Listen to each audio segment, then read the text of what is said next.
কমিশনের নিষেধাজ্ঞাকে থোড়াই কেয়ার। পুরো ভোটের দিন সকাল থেকেই বিধাননগরে দাপিয়ে বেড়ালো বাইক বাহিনী। নিয়মকে বুড়ো আঙুল দেখিয়ে একটি বাইকে 2-3 জন আরোহী, কারো মাথায় হেলমেট নেই।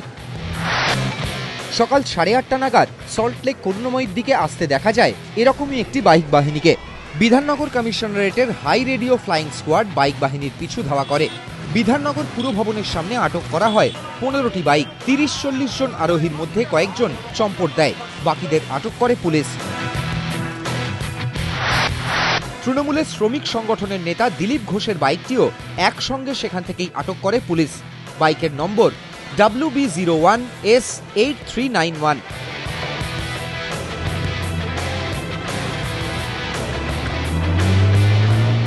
INTTUC নেতা দিলীপ ঘোষ স্বীকার করে নিয়েছেন বাইকটি তাঁর, তবে দাবি তিনি বাইক বাহিনীর সঙ্গে ছিলেন না।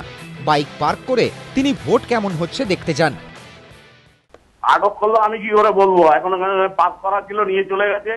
আমার কাজ দিয়ে তো কেড়ে নেয়নি, আমার কাছে চাবিও আছে। পার্ক করা ছিল, কিছু বাইক এসে ওখানে দাঁড়িয়েছে, ভেবেছে একই সঙ্গে আমি এসেছি, তাই ধরে নিয়ে গেছে। এই বাইক বাহিনী বা আমি কাউকে পুলিশ বা কাউকে আমি ভয় দেখিয়েছি, যদি এভিডেন্স দিতে পারেন তাহলে আমার দল যদি সেই সিদ্ধান্ত নয়, দল আমাকে শাস্তি দেবে। বাইক বাহিনীর সঙ্গে থাকার অভিযোগ অস্বীকার করলেও ছবিতে দেখা গেছে বাইক আটক করার পরই সেখানে পুলিশ কর্মীদের সঙ্গে তর্কাতর্কিতে জড়িয়ে পড়েন INTTUC নেতা দিলীপ ঘোষ।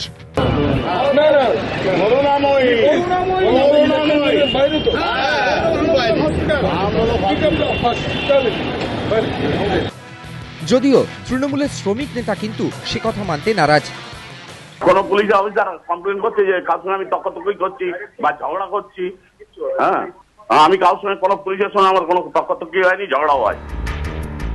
তৃণমূল প্রার্থী বাণীব্রত বন্দ্যোপাধ্যায় অবশ্য শেষমেশ জানিয়েছেন কেউ অন্যায় করলে দল ব্যবস্থা নেবে।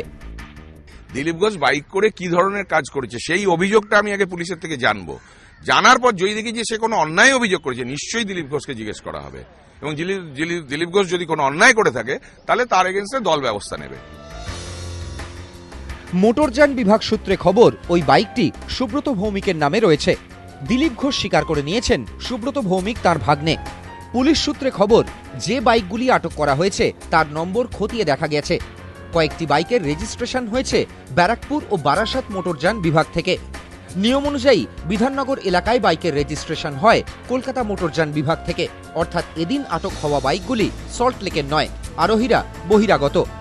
আর এদিন সকাল থেকে বহিরাগতদের দাপটের সেই অভিযোগই করেছে CPM, কংগ্রেস, বিজেপি।